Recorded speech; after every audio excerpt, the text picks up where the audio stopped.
Hey everyone, and welcome to Chef AJ Live. I'm your host, Chef AJ, and this is where I introduce you to amazing people like you who are doing great things in the world that I think you should know about. My guest today is Sheri DeMaris of Macromagic. She is going to be telling us her story and making something called Mochi, sweet rice balls. Please welcome her to the show. How are you? Thank you, Chef AJ, and I loved having you on my show as well. I can't. How can you're going to tell us how people can see that, correct? How people can see Sure. me on your show? Fantastic. Sure. You mentioned sweet rice balls. Is there such a thing as a savory rice ball? Yes, you can still use the sweet rice and then roll it in more savory ingredients on the outside, but the main ingredient is always sweet rice. That's neat. So what is sweet rice? How is that different from not sweet rice? So this is what sweet rice looks like. It's a little bit whiter than regular rice, and it has a sweet glutinous flavor. A sawa, you can always order it online, and you can find it in your natural food stores as well. Make sure to get organic and clean it really well before you soak it and you cook it. So it's not sweet because somebody added sugar to it. It's actually called sweet rice. Yes. The way it grows and the flavor in it. And it's what is the basic ingredient for mochi. So you'll go to the supermarket. Sometimes people see mochi ice cream, or at a Japanese restaurant, you can order some mochi. This is, they usually either make this out of the regular sweet rice, or they polish the rice for white rice and then pound it. So oftentimes, like I lived in Hawaii one time, and they would drop, whenever a new store opened, they would drop little mochi balls from the helicopter with little dollar bills inside. Oh my God, I love it. Yeah, and that was white mochi. So you'll see white mochi more frequently, like in restaurants. So, I don't think I've ever, now that I think about it, looked at the labels of rice to see something called sweet rice. Does it mostly come in brown, or is it brown and white or other colors? It always comes brown when you buy always it. Comes brown. Okay. Mm-hmm. So sushi rice is different, correct? Yeah. So after I started filming my film on rice, I learned that there's so many varieties of rice. There's red rice, black rice, and sushi rice is more starchy.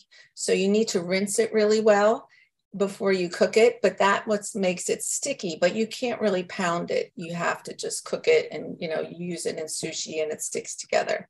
But this, the more you pound, the more you break it up, gets really stringy and glutinous. And you'll see that today when I show you how I cooked it. When you say glutinous, but it doesn't have gluten in it, correct? Rice does not. Correct. Have gluten. Correct. Okay. It's like a sticky, and it's a very nutritious food. It helps people, women, when they're breastfeeding, if they get weak. Sumo wrestlers used to eat it in Japan for strength. So there's a strength to it, which is nice. Yeah. But in sushi rice, when people traditionally make sushi, they are adding some sugar to the rice, aren't they? Not necessarily. Like in our cooking classes, we just use brown rice vinegar. Sometimes we use a little rice syrup. You don't have to.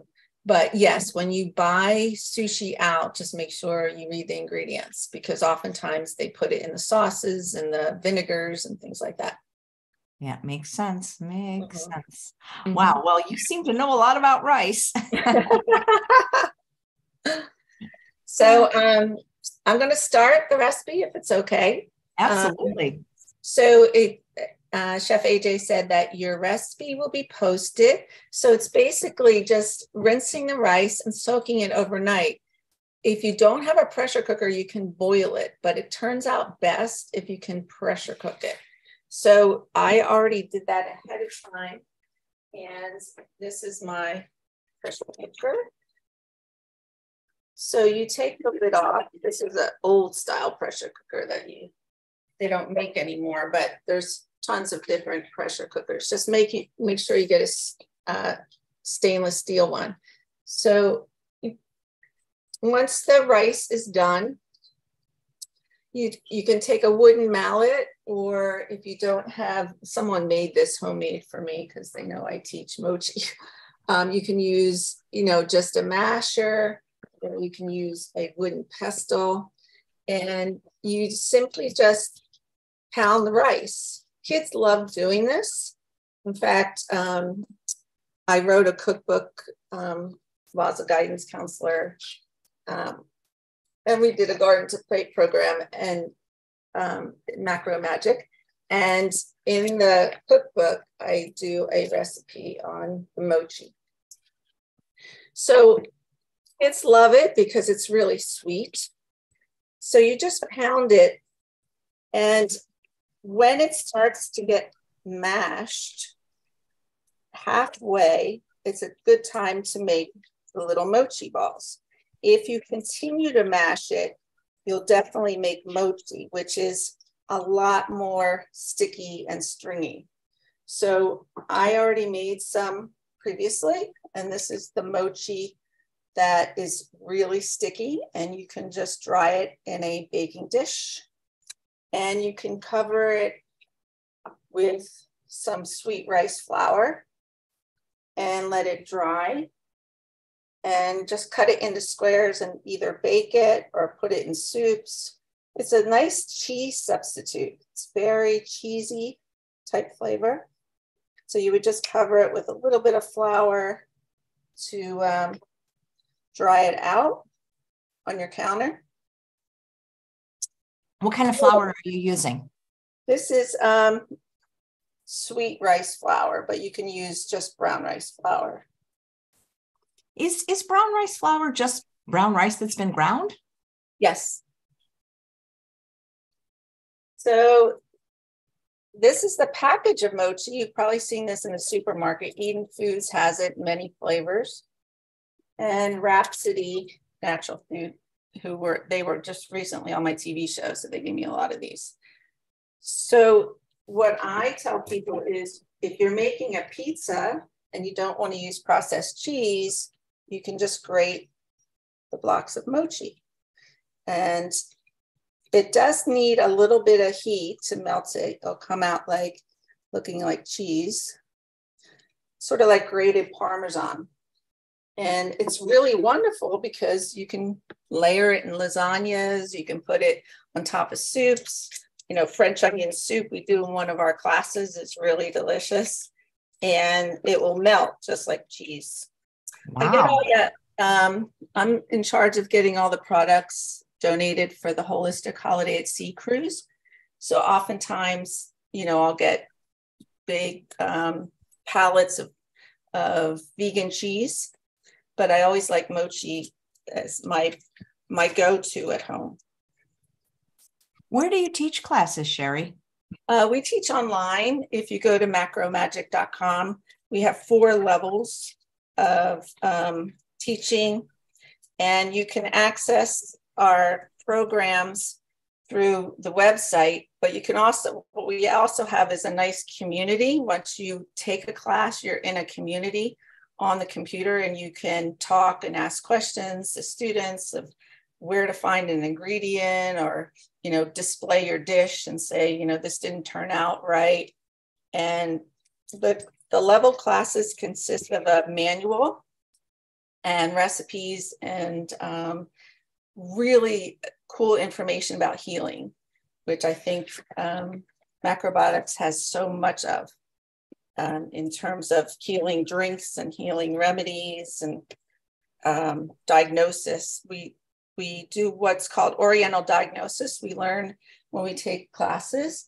And so we can look at a person's face or fingernails or toes, or have them walk and sort of see their condition and what kind of food might be hampering their health, and then make recommendations for them.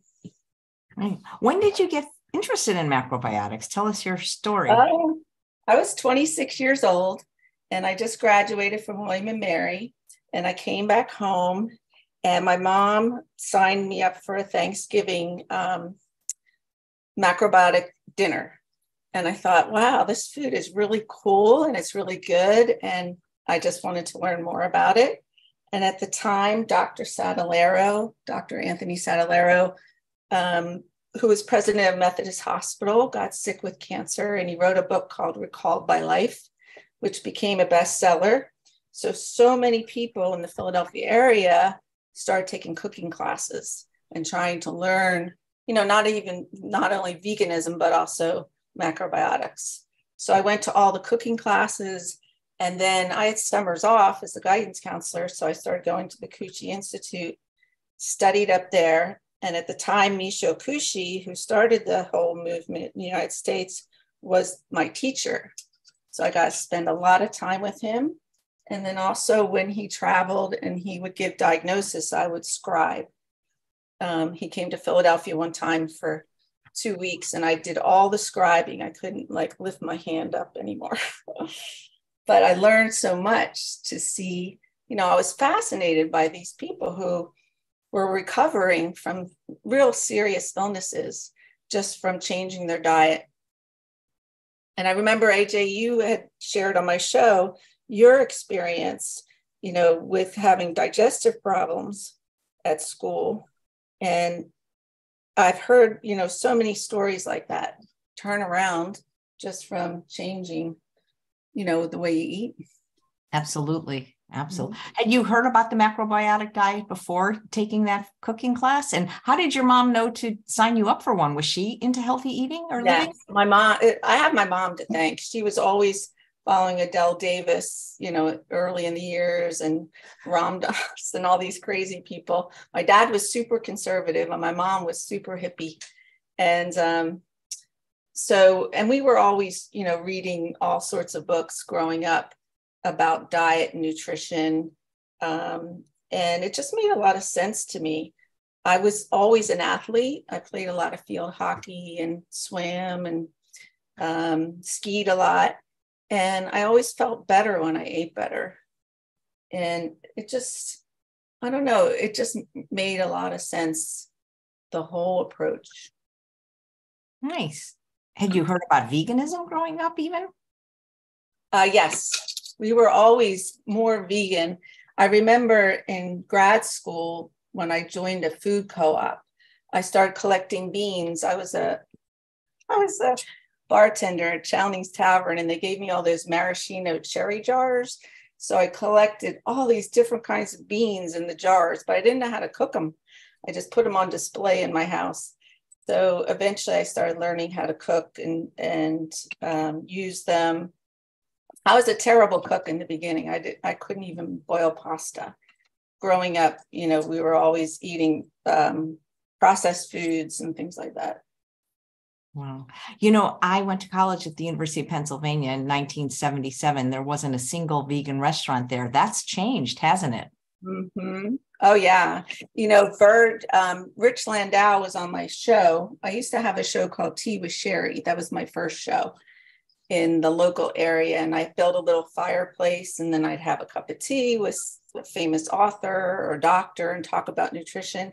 So Rich and I did a show together where he lit a pan on fire and cooked tofu and things like that. And it was so nice to see him come up through the ranks and become so prominent, a chef in our area. That's cool. So Tea with Sheri is still a show though, right? No, Tea with Sheri was my original show. And then both my parents got ill, and I cooked for them for 4 years, and I retired as a guidance counselor. So I put everything on hold. And then 4 years ago, after my parents passed, I came back and found a nice studio, TV studio in Cherry Hill. And they do broadcasting to the Roku channel and also online. And so we created a new show called Macromagic. And then I wrote my cookbook. I synced everything up and did my cooking school. So everything's under Macromagic now. Got it. When you say Cherry Hill, do you mean Cherry Hill, New Jersey? Mm-hmm. Mm-hmm. Is the penalty box still there? I don't know. I haven't checked that out yet. And the reason I say that first of all, I don't drink. I did try it in college, and I found out I was actually allergic to it. I ended up in the hospital. But when I went to University of Pennsylvania, the drinking age in Pennsylvania was 21. So everybody would cross the state lines to New Jersey to go to the penalty box because the drinking age was 18. Yes, I do remember that they crossed the lines. It's pretty funny. So what I'm doing now is just rolling the balls into a little tiny ball. And you can put different things inside of them. These are fresh cooked chestnuts. And I have dried apricots. These are really soft. If they're hard, you can simmer them like a little bit, like I said in the recipe, in apple juice. So you just make a hole in the middle and you wrap the dried apricot around. Like I said, kids love doing this. And you just roll it around and then you drop them in. So I have a bunch of toppings. I have walnuts, chopped walnuts. And I cooked for Steven Seagal for his wife who was pregnant. She loved these because she was pregnant. And, you know, you just love mochi when you're pregnant and you're nursing. So I used to make her the apricot filled mochi with the roasted pistachios. That was her favorite. So did he live near you, or did you? He flew me down to Louisiana when they were filming Lawman. And he likes macrobiotic food. So it's a really funny story. He, you know, he would have me make these huge breakfasts with miso soup and cereal and some dried sardines and stuff. And his two bodyguards or, you know, assistants came in one day and they wanted a cup of coffee. And I had several assistants working with me. And I guess they got the wrong coffee. They pulled out the grain coffee. And I could see the guys drinking it and they're going, oh, well, this doesn't really taste like coffee, but we'll go with it. Funny. So this one, I'm putting a dried chestnut in. And just dried chestnuts are really fun to use too. We use those, you know, we whip them up to make cake frosting, and you can cook them with beans, and they're super sweet. So the other things I have are toasted sesame seeds, and toasted sesame seeds are so good for bones. They're full of calcium. So these are light sesame seeds, and these are dark sesame seeds. The dark ones have a little bit more iron in them. So you can roll them in the seeds as well, and they come up really beautiful. Or sometimes I mix the seeds, the dark and light. So I will show you what the balls look like when they're done. Well, they look delicious. Yeah, they're really nice. So you asked about savory. You can make them real savory by putting like squash inside, pureed squash inside, or sweet potato, or you can make them real sweet like a dessert. So these are the ones with the seeds. These are the mixed seeds, and these are the dark seeds. Or you can make them with different nut coatings. So we have walnuts, pecans, and pistachios, which are really nice. So really simple. And then, like I said, you can take your leftover and just put some flour on it, let it dry for 2 or 3 days, and cut it and put it in a frying pan, and it will melt like cheese, or in the oven. They don't puff up as much as these guys. These guys really puff up and melt, you know, a little bit more smoother. And if I was going to do a lasagna, I'd probably use this kind because it's smoother. It just melts, you know, more gooey. And you can, I don't think I've seen that. Like you can get it at a regular grocery store. Would it be an ethnic grocery store, or like more like a Sprouts Whole Foods grocery store? Mom's Market by us is now carrying this, and a lot of health food stores are now carrying Rhapsody. So Rhapsody is a company up in Vermont. They make miso, koji, tempeh. They make some specialty items. Rice milk, I think they make. They're a wonderful company, and I had them on my TV show, and they had gone to Japan for a TV show, and Japan called me and asked to air my show in Japan because they were teaching them how to correctly make natto and miso and things like that. And my brother had married a Japanese girl, and she's like, my relatives just saw you on TV in Japan. So the news travels fast when they're they're doing some of the, indigenous foods to the Japanese culture. Nice. You want to tell us about your film now? Sure.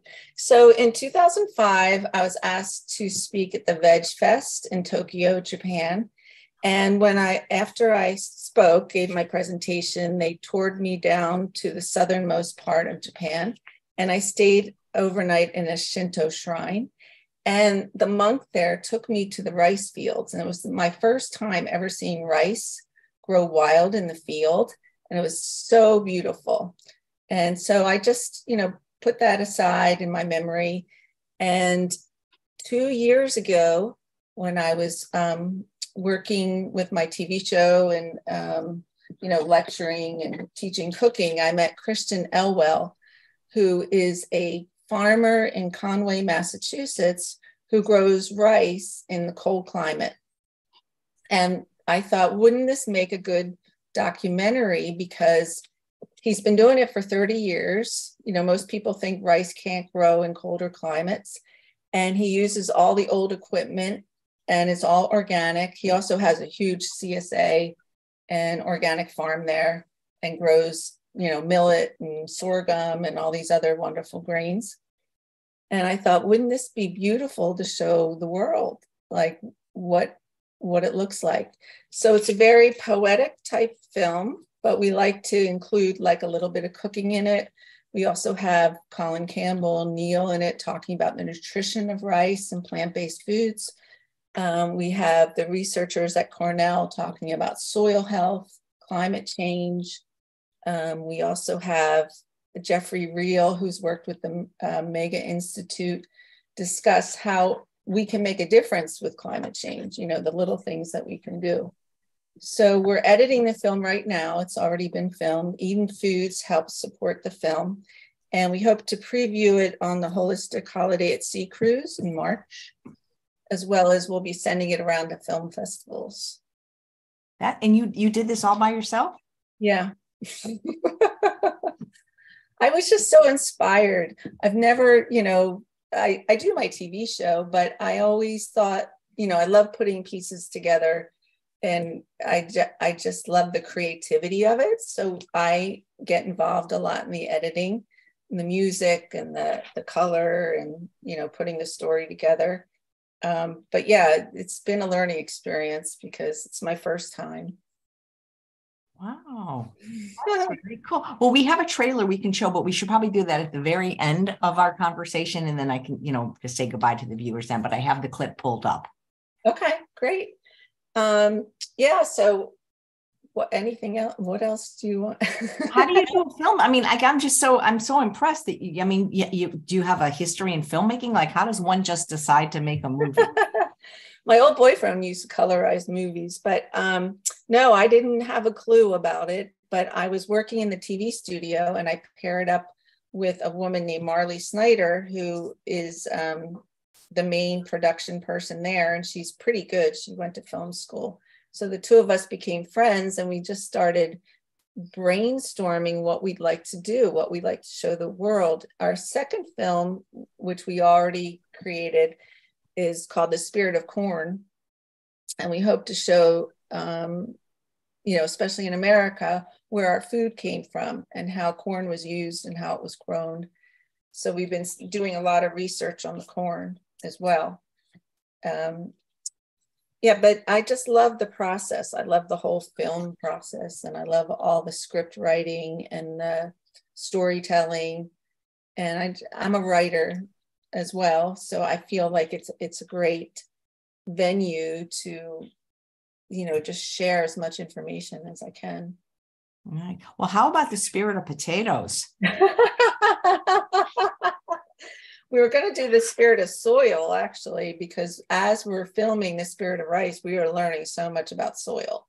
Soil is so necessary, good microbiome in the soil is so necessary for our health. It's actually, so important for our immune system.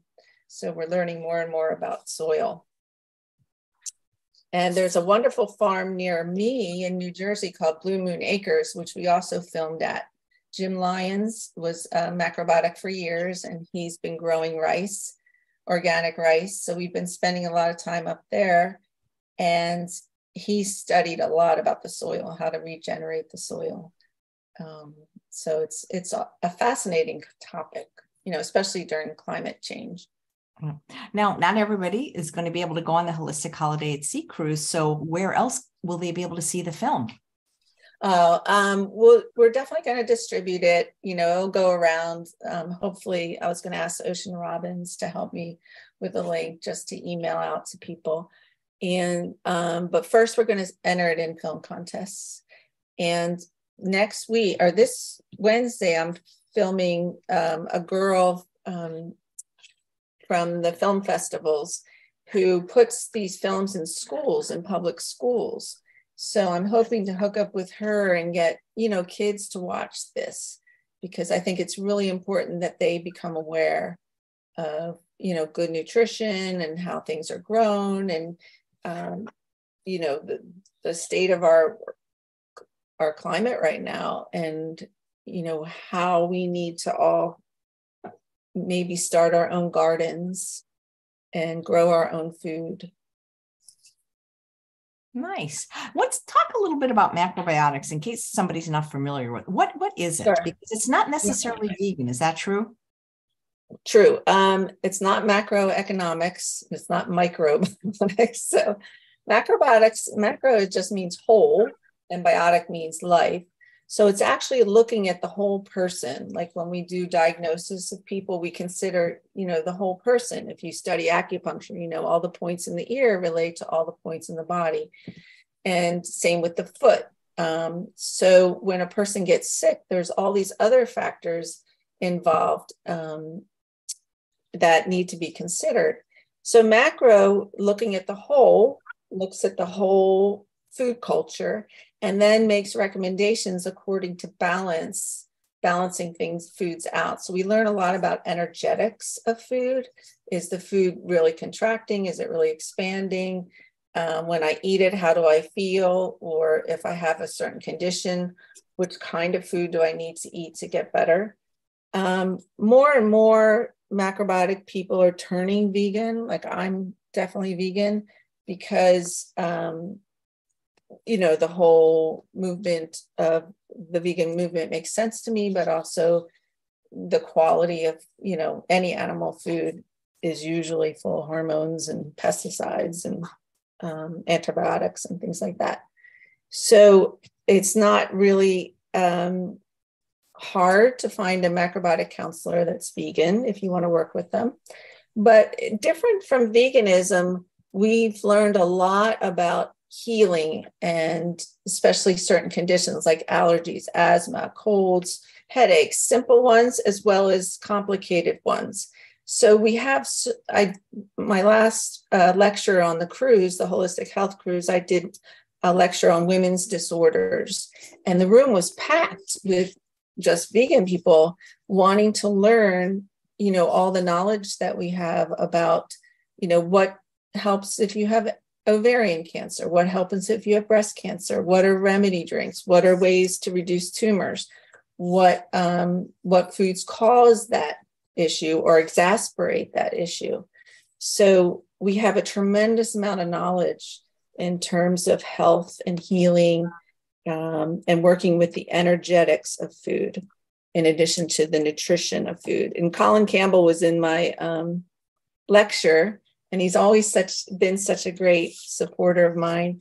And he said, Sheri, it's so wonderful, that we know all these things, like what does daikon do and what does miso do, and the healing properties of brown rice. So there's so much, the learning is endless. And that's why we've made all the levels in our cooking program, online cooking program, because you can just go on and on and on and learn the meridians of the body and how certain foods affect that, the emotions, what foods affect your emotions, what foods, if you want to be an athlete, are the best foods to eat, things like that. Wow. Well, what do you eat? People are asking, what do you eat in a day? Every guest on the show pretty much gets that question. So in the morning, I usually have like the soft grain cereal, like oatmeal or corn polenta or amaranth or couscous with apple juice. And we always do, in macrobiotics, we always do a grain and a green. So I do eat greens in the morning with my oatmeal.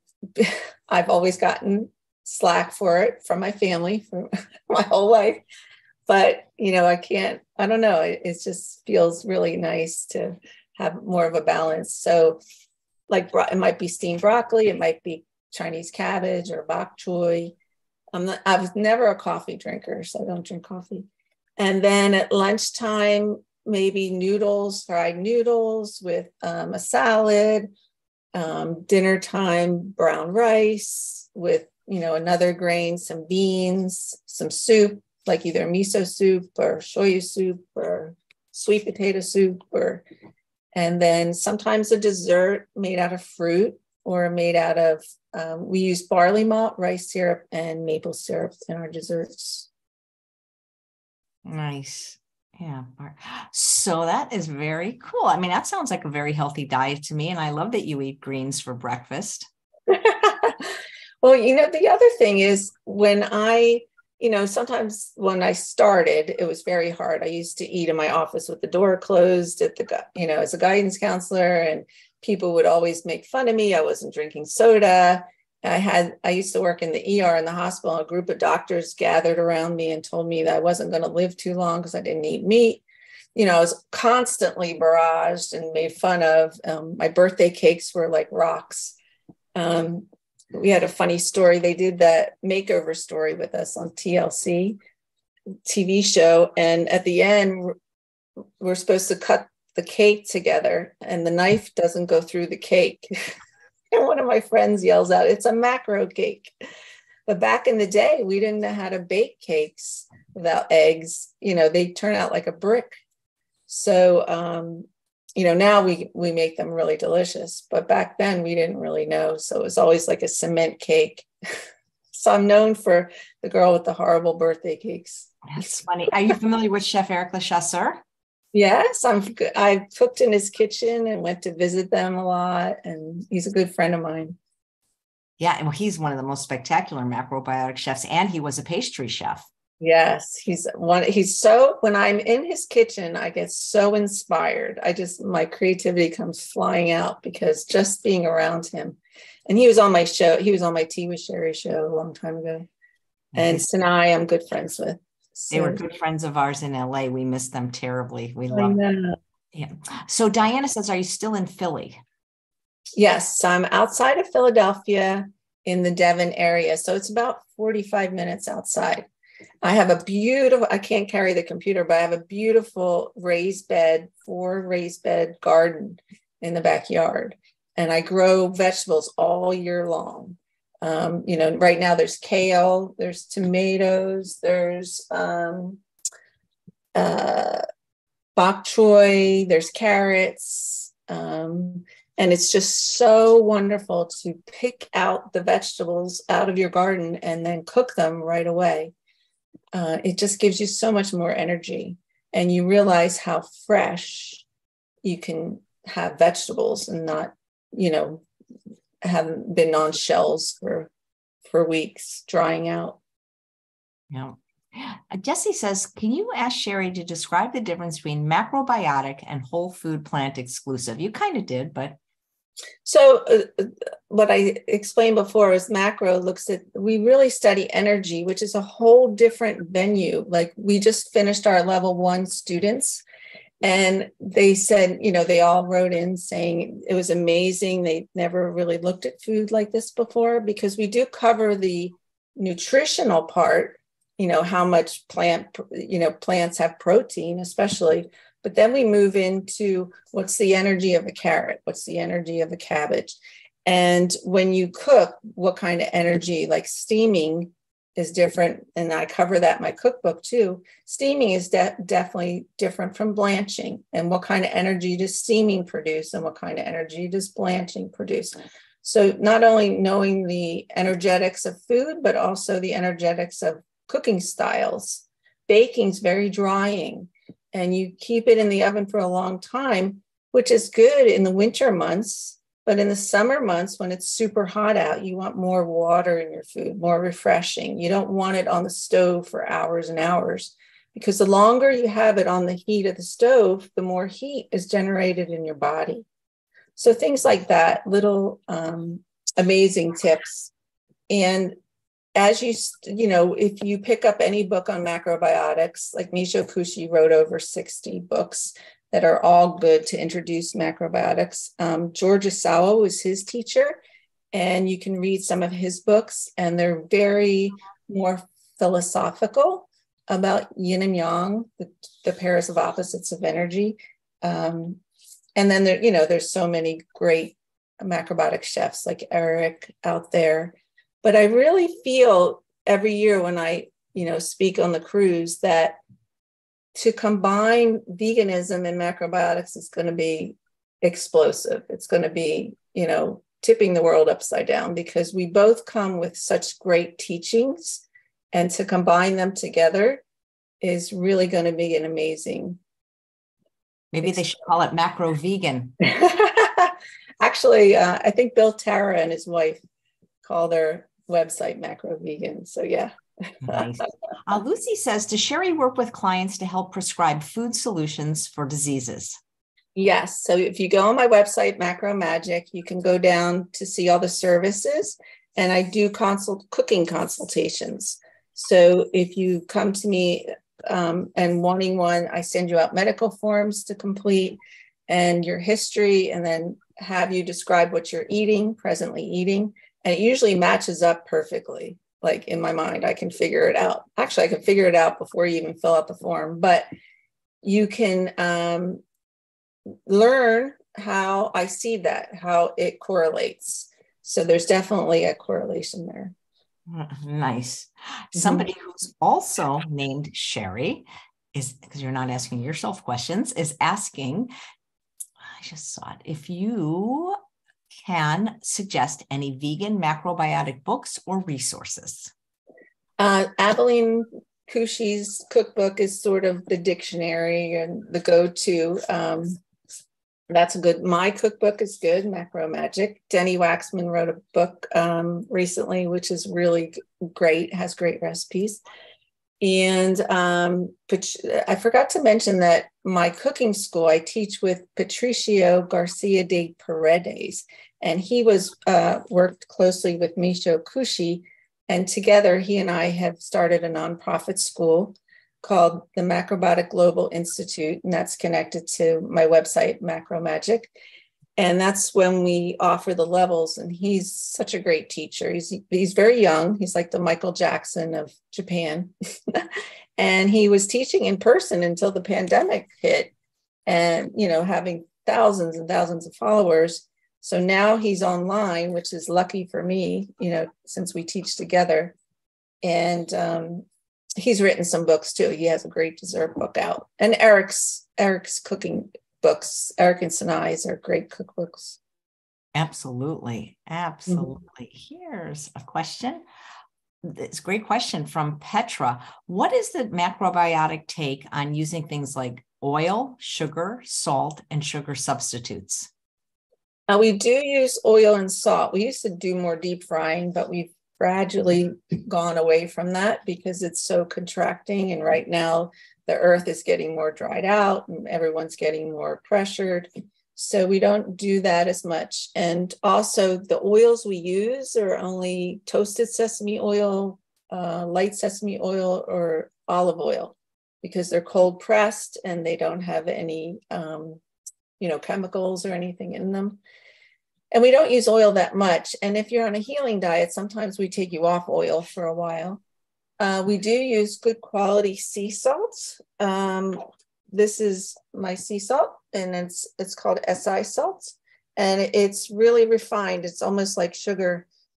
You want to get the whitest sea salt, the lightest tasting sea salt you can. All the gray sea salts create hardness in the body, the Himalayan salts, things like that. So it's good to use really, it shouldn't taste salty.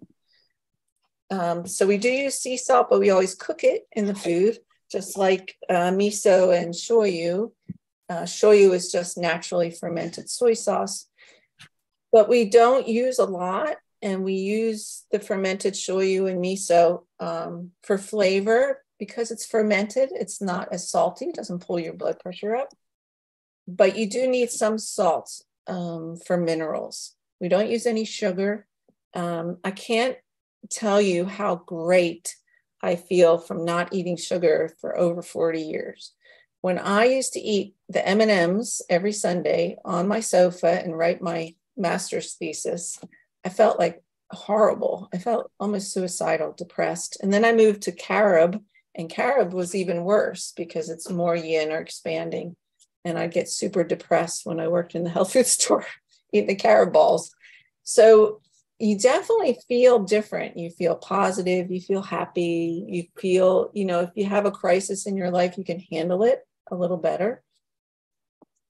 What was the other? Sugar, salt, oil, sugar, salt, which are things that lots of our guests on the show avoid, and also the viewers, and also sugar substitutes, things like stevia.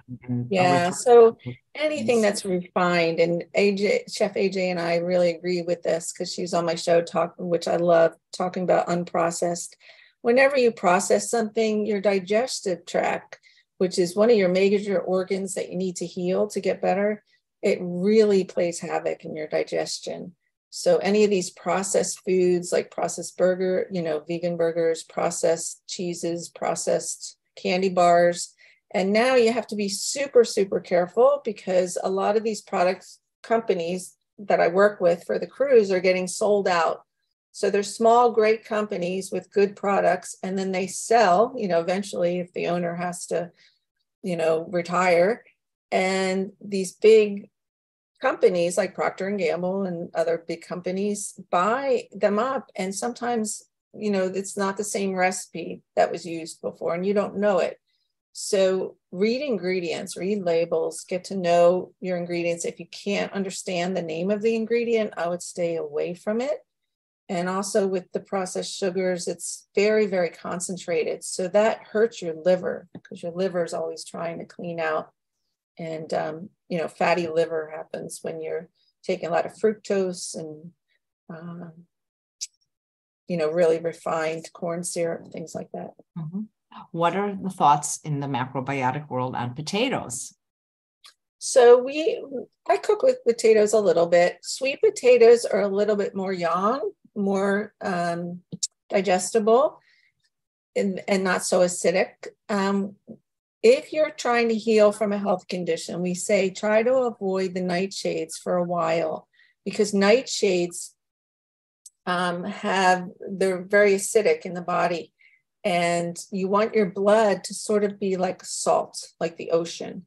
If you have a salty ocean, it kills all the bacteria and you don't get viruses and things like that. But if your blood gets very acidic, you get tired, your immune system goes down. And potatoes are very hard. White potatoes are very hard to digest.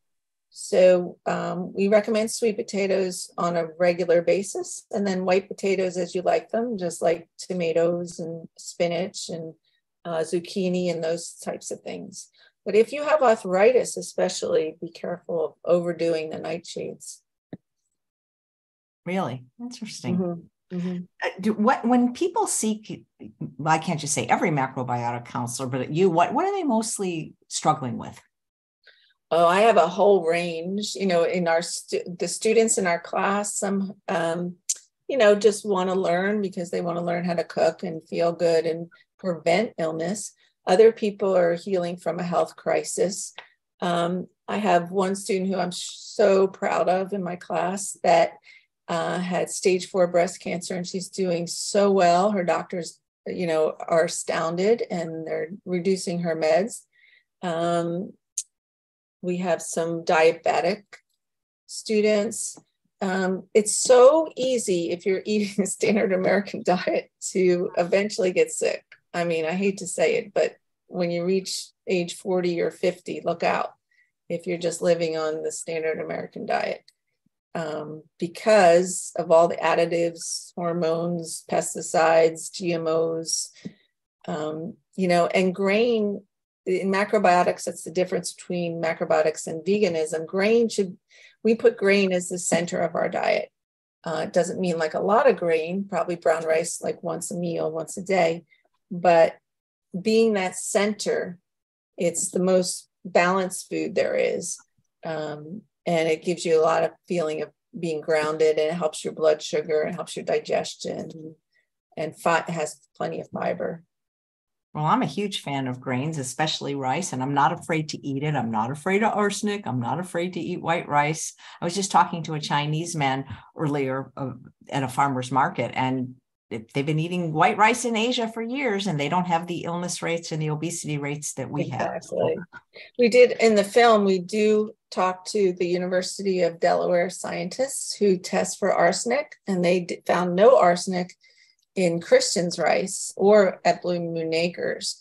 And we were talking about, usually Neil explains it really well in their movie, that, you know, if it's grown commercially, sometimes close to chicken farms, and, you know, where there's a lot of pesticides around cotton, then you'll see the arsenic go up. Here's a question from Deborah. Do you have a special diet for someone with an underactive thyroid? Yeah, so that's something that you definitely want to make an appointment for a consultation. And Neil was on my show stressing, which I was so happy about, stressing, you know, the daily use of sea vegetables being so helpful for the thyroid. So we recommend, you know, eating at least nori pretty frequently, a sheet of nori. And nori is the sea vegetable that you roll your sushi in, or your nori rolls. And if you can't stomach it yet, just put a little tiny piece of wakame seaweed in your soup and get used to it that way. But sea vegetables have so many minerals and iodine, which is so important for your thyroid. Yeah, thank you. And one more question I see from Donna. Have you seen, boy, hope I pronounce this right, myelodysplastic neoplasm improve with food? Yes. And I remember that name because someone else actually went through our classes with that. Cool. Nice. And are there certain brands of miso soup you recommend? Good question. So I had Miso Master on my show. We celebrated Miso Day, which they started in September. They're a nice company in North Carolina, and you can find them everywhere, you know, in Whole Foods. Christian Elwell, who's in our movie, is the creator of South River Miso, and he has beautiful miso that he sells. And you'll probably find that more often in health food stores, but I think I've seen it in Whole Food stores as well. And then if you go online to Natural Import Company, they have Matoku miso, which is you want a miso to be aged more than 2 years. If you're healing from a extreme health condition, the brown miso, the brown rice miso or the barley miso is the most medicinal. And then the white miso or the chickpea miso, or, you know, all the other misos are nice for dressings and light soups. But you do want to have the dark miso for healing. But we actually, you know, we try to keep the salt down. So maybe 2 times a week, but make it very light. What are your thoughts? The nice thing about miso is it takes chemo radiation out. You know, it helps flush out the body of chemicals and radiation and things like that. So it helps you discharge that. There was an old story in Japan when they dropped the bomb in Hiroshima. There's one hospital that had everyone eating miso soup and taking some umeboshi plums, and they did much better, you know, with their fallout. So sea vegetables and miso soup are wonderful healing foods. Yep. What are your thoughts on balsamic vinegar? Balsamic vinegars are nice. They're a little bit more acidic and more sweet. So I don't, you know, if you're healing from a health condition, I wouldn't recommend them right away. But they're nice to use in dressings and, you know, good quality ones. Well, good, because you're getting 2 free bottles for being on the show, and they are. One of the viewers today, Mona, is asking what brand of or what flavor of balsamic vinegar would I recommend for rice, and there's a curry flavor and a teriyaki. So I hope wow, I didn't know you had all those flavors. That's yes, really I cool. hope you'll enjoy them. Absolutely. Oh, that's so nice. That's so nice. Yeah, I love. You can marinate tofu in it, or yeah.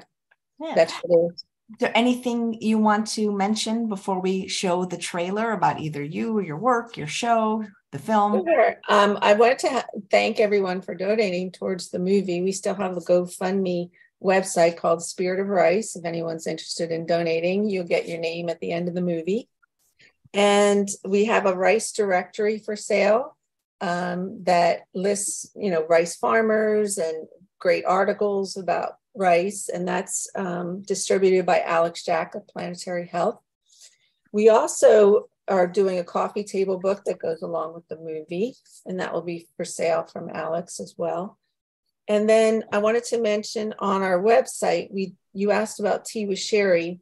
So now I've turned Tea with Sheri into lectures. So once in a while I'll have Neil or Colin or someone come on a Zoom call. So that's on my newsletter when those are coming up. So if you go to Macromagic and subscribe, macromagic.com and subscribe, you'll get those newsletters with recipes from my TV show, as well as when I do the Tea with Sheri lectures. So, and also if you're interested in my cookbook, that's on my website, Macromagic. And then for the trailer, like I said, we will be premiering the movie at the Holistic Holiday at Sea Cruise, but then you'll see it come up, probably generated from the newsletter down the road. Nice. If somebody were to donate to your GoFundMe, in addition to getting their name on the credit, would they be able to see the film then? No, because in order to put it in film festivals, we can't release it yet. So it would be just, your name would go at the end of the film, but then eventually when we do show it, the entire film, you'll see it. Okay, well, speaking of showing it, we will show the clip now. So just give me a moment, because I'm not the best at this, but I'm going to do my best to, let me unmute and then share my screen, and then you guys can see the clip. Oh, thanks. Let's see. Can you see my YouTube page now? I hope so. Mm-hmm. Okay, here we go.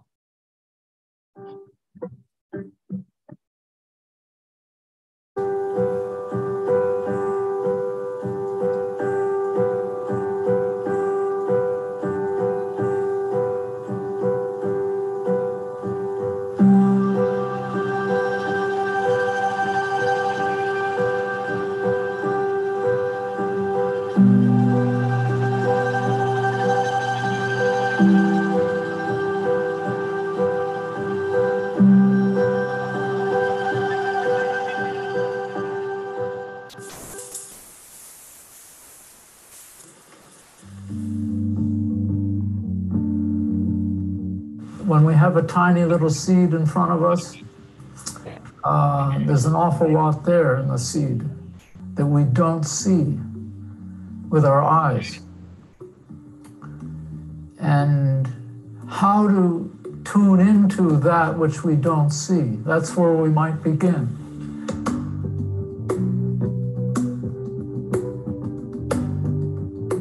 Rice has no ethnicity or age or culture. It is a universal human food. Rice governs life. Rice is not only something that people eat, but it's the foundation of culture and civilization. To me, the spirit of rice is healthfulness for us individually, but it really means more than that. If we're healthy individually, that means we can take care of our families. They can be healthy too, our community, and maybe even take care of this small planet that we're sharing together.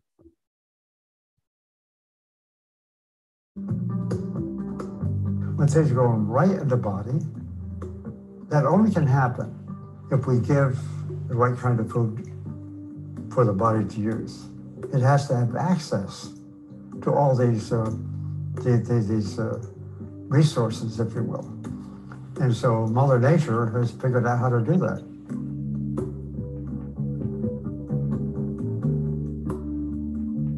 One grain, 10,000 grains means that the world gives back so much to all of us that we may not even be aware of. When you grow a garden, But even with squash, you get like almost 50 more seeds than when you plant it.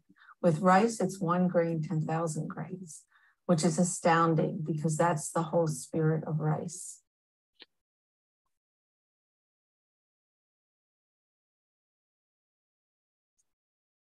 You look really nice in that. Oh, thanks. Out of the farm. Yeah, it looked beautiful. Well, there you have it. Thank you so much. I hope that there will be some way I can see this film at some point and Oh share. yeah, for sure. For sure. We're going to send it around. What did I wanted to thank you because I know how hard it is doing television and stuff, and how to get the word out there is so important right now. So I don't think people realize you know what show number you are? 1,225. That's how many shows I've done since March 20th, 2020. I don't think people realize like to do a show every single day, and sometimes multiple. We have a second show today. So, but thank you. I appreciate that. Yeah, we really think it's wonderful what you're doing. Do you have a social media presence if people wanted to follow you, maybe Facebook or YouTube? Sure. We have a Spirit of Rice Facebook page. We have a Macromagic Facebook page. We're on LinkedIn as well. And the Macrobiotic Global Institute is on LinkedIn as well. Great. And well, thanks. Instagram. And how can people watch me on your show? So you were just on TV the other day. So your show loops on the Roku Live. So if you have a Fire Stick and you put it in your TV, to get your channels, you can bring up the Roku channel and add RVN TV Live. And then you'll see all my shows and Chef AJ. But you'll also see her on rvntelevision.com on your computer. Or you can type in my name, Sheri DeMaris, into YouTube, and you'll see all the shows there. It's SHERIDEMARIS. Nice. YouTube. Thank you. Yeah.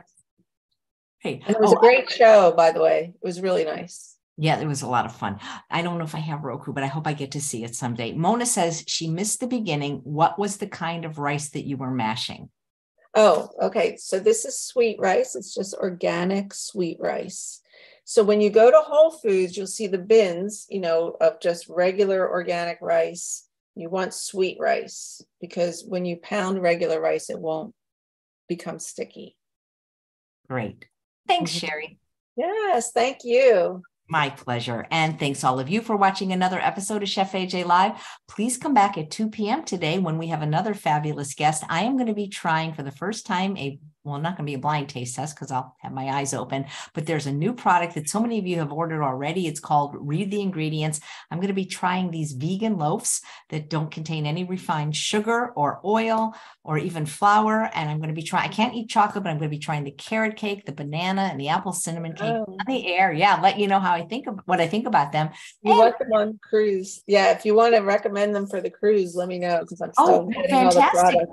Well, yeah. I absolutely will, actually. Okay. So see, this is perfect that I mentioned that. And for some reason you can't watch this afternoon show, please come back 1 hour earlier tomorrow because it's McDougall Monday with Dr. John McDougall and Mary. Take care. Thanks, Sheri. Take care. Nice to see you.